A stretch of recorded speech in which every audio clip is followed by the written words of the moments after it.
Hello everyone, welcome back to my channel enlighten with Saswati. हमने हमारे last video में dialectical materialism को पूरे अच्छे तरीके से ख़त्म किया था और आज का हमारा टॉपिक है historical materialism. Let's begin without any further adieu. Historical materialism is a theory developed by Karl Marx and Friedrich Engels that explains the development and structure of human societies through their economic basis and material conditions.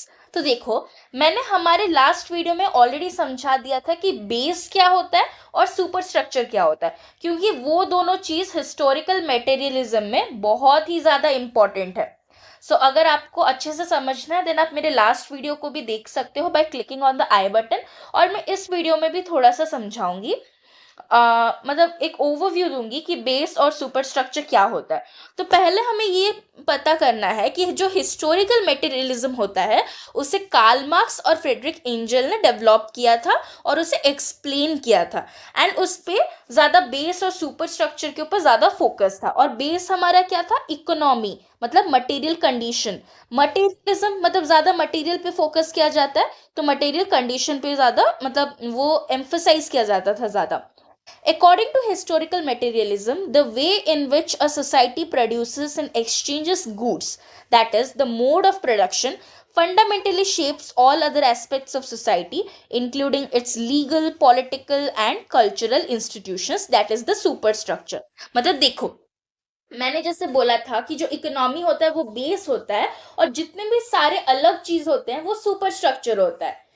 तो देखो, जो legal होता है, political होता है, cultural institutions होता है, वो सब सुपर स्ट्रक्चर है। और वो किस पे डिपेंडेंट है? बेस पे। बेस क्या है? इकोनॉमी और द मटेरियल कंडीशन। मटेरियल कैसे डिस्ट्रीब्यूट होता है, मटेरियल किसके पास रहता है, उससे ही हमारा लीगल, पॉलिटिकल, कल्चरल ये सभी चीजें डिसाइड होता है। So that's why base defines the superstructure, or we can say superstructure is dependent, like base regulates the superstructure.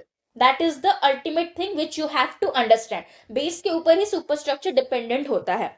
According to Marxist perspective, the structure of society may be understood in terms of its base, that is the foundation, and superstructure, the external build-up. मतलब जैसे कि घर में जो pillars होते हैं वो हमारा मतलब एक फाउंडेशन के ऊपर रहता है, वैसे ही जो हम पिलर्स सोच सकते हैं सुपर स्ट्रक्चर को, वो किसके ऊपर मतलब फाउंडेशन उसका क्या है? उसका फाउंडेशन बेस है।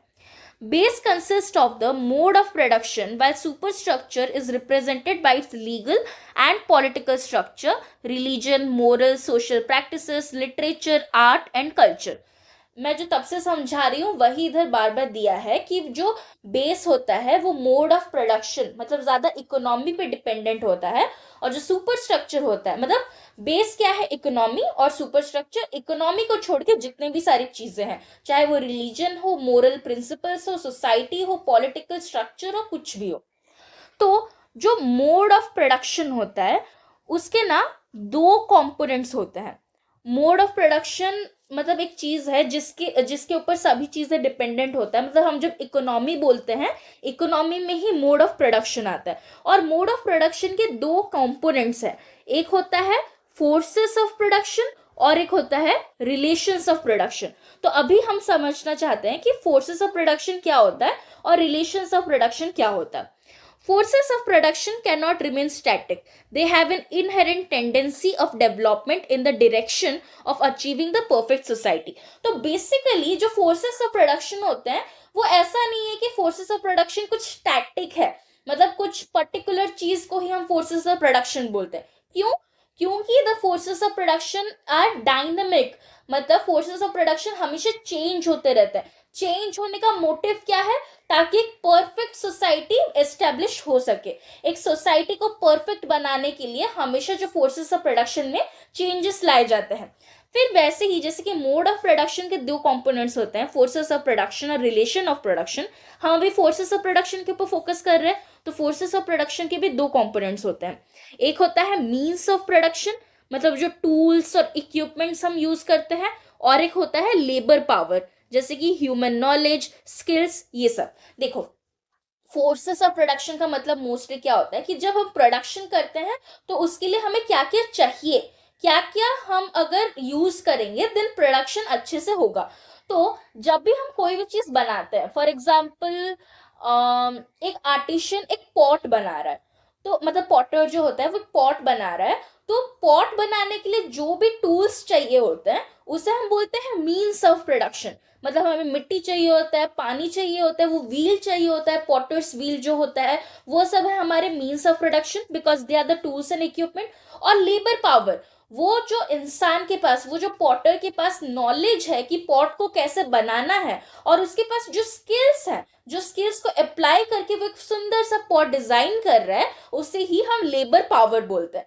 तो वो मीन्स ऑफ प्रोडक्शन और लेबर पावर को मिला के फोर्सेस ऑफ प्रोडक्शन कंसिस्ट होता है। Men and women constantly endeavor to devise better ways of production. Improvement in the means of production is manifested in the development of technology. This is matched by development of human knowledge and skills are required to operate the new technology. Hence, there is the corresponding development of labor power. देखो, इधर historical materialism में हम mostly बात कर रहे हैं base और super structure के बारे में। हमें मेनली याद रखना है कि हिस्टोरिकल चेंजेस जितने भी आ रहे हैं वो कैसे आते हैं, जब बेस में चेंजेस होता है, बेस में चेंजेस होने से सुपर स्ट्रक्चर में चेंजेस होता है, और उसी से पूरे सोसाइटी में डिफरेंट चेंजेस आते हैं। तो इसीलिए हम इतने डिटेल में पढ़ रहे हैं कि बेस में क्या क्या आता है। जैसे कि मोड ऑफ प्रोडक्शन होता है, तो मोड ऑफ प्रोडक्शन के भी फिर दो टाइप्स होते हैं, फोर्सेस ऑफ प्रोडक्शन और relation of production. Forces of production के अंडर में भी दो चीज आते हैं, एक होता है मीन्स ऑफ प्रोडक्शन और एक होता है लेबर पावर। देखो, जो भी इंसान होते हैं वो हमेशा ट्राई करते हैं कि उनका प्रोडक्शन कैसे बेटर हो, क्योंकि उससे प्रॉफिट मिलेगा, उससे सबका वेलबींग आएगा। तो जब भी हम चाहते हैं कि मीन्स ऑफ प्रोडक्शन में इंप्रूवमेंट हो, वो कैसे होगा? टेक्नोलॉजी की वजह से। टेक्नोलॉजी में अगर इंप्रूवमेंट हो रहा है तो मीन्स ऑफ प्रोडक्शन में भी इंप्रूवमेंट होगा। और इसके साथ साथ जो ह्यूमन नॉलेज और स्किल्स होता है उसे भी न्यू टेक्नोलॉजी को अप्लाई करना पड़ेगा, क्योंकि अगर मीन्स ऑफ प्रोडक्शन हमारा नए टेक्नोलॉजी के हिसाब से हुआ और स्किल्स पुराने जमाने का हुआ तो कभी भी प्रोडक्शन अच्छा नहीं हो सकता है। तो इसीलिए जब भी मीन्स ऑफ प्रोडक्शन डेवलप होते हैं उसके साथ साथ करेस्पॉन्डिंगली हमारा जो ह्यूमन नॉलेज भी डेवलप होता है। ये तो था हमारा मोड्स ऑफ प्रोडक्शन। जो मोड्स ऑफ प्रोडक्शन में हमारा फर्स्ट चीज क्या था? Forces of production. अभी हम पढ़ेंगे relations of production. On the other hand, relations of production in any given epoch are determined by the pattern of ownership of the means of social production. देखो, relation of production ना बहुत ही important है historical materialism में। देखो, epoch का मतलब होता है कोई भी पर्टिकुलर टाइम पीरियड में। रिलेशंस ऑफ प्रोडक्शन, इस फ्रेज को अच्छे से एनालाइज करो। रिलेशन मतलब लोगों के बीच में कैसा रिलेशन है प्रोडक्शन के टाइम, ये किससे डिसाइड होता है? किसके पास ओनरशिप है। जिसके पास ओनरशिप होगा ऑब्वियसली वो ज्यादा रिच होगा और ज्यादा पावरफुल होगा। इसीलिए मैंने मेरे पिछले वीडियोस में भी बोला था कि दो क्लासेस होते हैं, एक होता है हैव्स और एक होता है हैव नॉट्स। जो हैव्स होते हैं उनके पास सोशल ओनरशिप होता है, मतलब I am sorry, social ownership नहीं, मतलब जो जितने भी सोशल प्रोडक्शन होते हैं उनका ओनरशिप होता है, और हैव नॉट्स के पास नहीं होता है। तो हैव्स कौन होते हैं? हमारे बुर्जुआ, अगर हम कैपिटलिज्म के हिसाब से देखें, और हैव नॉट्स कौन है इधर? Proletariat. In earlier stages of historical development of the forces of production fails to make any dent in this pattern. In other words, changes in the mode of production bring about changes in the nature of contending classes, but they do not bring about an end of the class conflict. इसका मतलब यही है, अगर हमारे mode of production में कोई भी changes हो रहा है, हमेशा डिफरेंट क्लासेस जैसे भी फॉर्म होते रहते हैं। देखो, पहले के जमाने में मास्टर्स होते थे और स्लेव्स होते थे। कैपिटलिज्म के टाइम बुर्जुआ थे, प्रोलेटेरिएट थे। हमेशा सोसाइटी का डिवीजन होता है and that is on the basis of class. किसी के पास कुछ ज्यादा चीजें होते हैं, ज्यादा मतलब ओनरशिप होता है, किसी के पास ओनरशिप नहीं होता, तो ऑब्वियसली इससे क्लास डिवीजन क्रिएट होगा। और ये मीन्स ऑफ प्रोडक्शन से कभी भी हम क्लास कॉन्फ्लिक्ट को एंड नहीं कर सकते हैं। लाइक मोड्स ऑफ प्रोडक्शन हमेशा क्लास डिवीजन में रिजल्ट करेगा। Change in the nature of contending classes is itself brought about by social revolution। देखो, अगर हमें लाना है, मतलब क्लास डिवीजन को हटाना है, देन उसके लिए सोशल रेवोल्यूशन जैसे भी चाहिए। When material productive forces of society come in conflict with the existing relations of production, these relations turn into their fetters। देखो, इसका मतलब ये है, इधर सिंथेसिस, मतलब हम जो पढ़े थे थेसिस, एंटीथेसिस और सिंथेसिस, उसके बारे में इधर बोला गया है। फैक्टर्स का मतलब चेन होता है। अभी अगर मतलब एक एग्जिस्टिंग कंडीशन है, उसमें अगर हम मटेरियल प्रोडक्टिव फोर्सेस को सोसाइटी में लाएंगे, दोनों के बीच में कन्फ्लिक्ट होगा, देन उससे क्या होता है, जो भी पावर में होता है उसके लिए कुछ चेंज आ जाता है। पावर में होता है वैसा नहीं, अभी देखो फॉर एग्जाम्पल वर्किंग क्लास काम कर रहा है, लेकिन अगर मटेरियल प्रोडक्टिव फोर्सेस जो होते हैं वो फेवरेबल होगा, मतलब बुर्जुआ के फेवर में होगा, मतलब बुर्जुआ के पास ज्यादा ओनरशिप रहेगा, तो ये तो वर्किंग क्लास के लिए चेन की तरह काम कर रहा है ना। मतलब वर्किंग क्लास अपना लेबर दे रहा है, सब एफर्ट्स दे रहे हैं, लेकिन वैसा तो हो नहीं रहा कि उनके फेवर में सब कुछ हो रहा है। सब कुछ किसके फेवर में हो रहा है, बुर्जुआ के फेवर में। The new social class which comes to own new means of production feels constrained by these factors and overthrows the old dominant class in a revolution. मतलब जिसको भी फील होता है कि उन्हें चेन से बांधा गया है, वो पुराने जो डोमिनेंट क्लास है उसे हटा देते हैं रेवोल्यूशन के द्वारा।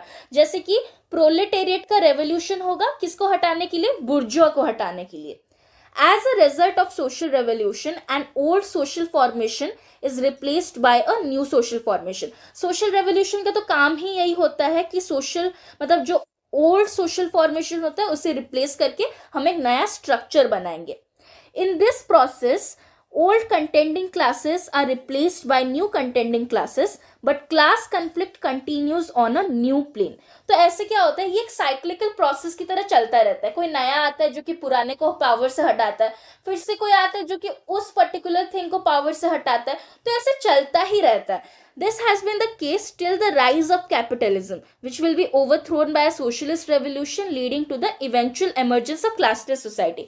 तो इधर यही बोला गया है कि मतलब क्या होता है ना, ये साइक्लिकल प्रोसेस है। मतलब हमेशा कोई पावर में आएगा, पावर से जाएगा, कोई किसी को डोमिनेट करता रहेगा। लेकिन मार्क्स ने बोला था कि जब हम कैपिटलिज्म के टाइम पे एक सोशलिस्ट रेवोल्यूशन लेंगे, उससे क्या होगा, फाइनली क्लासलेस सोसाइटी आएगा, जहां की क्लास के बेसिस पे कोई डिविजन नहीं रहेगा, और ये साइक्लिकल प्रोसेस भी स्टॉप हो जाएगा। तो ओवरऑल हिस्टोरिकल मटेरियलिज्म क्या है, base regulates the super structure. मतलब बेस में क्या क्या आता है, सुपर स्ट्रक्चर में क्या क्या आता है, वो हमने पढ़ा था। और बेस और सुपर स्ट्रक्चर की वजह से ही हिस्टोरिकली सब चेंजेस आते रहते हैं और सभी रिफॉर्म्स होते रहते हैं। So that was all about historical materialism. अगर आपको कोई भी डाउट है देन आप कमेंट सेक्शन में पूछ सकते हो। Thank you.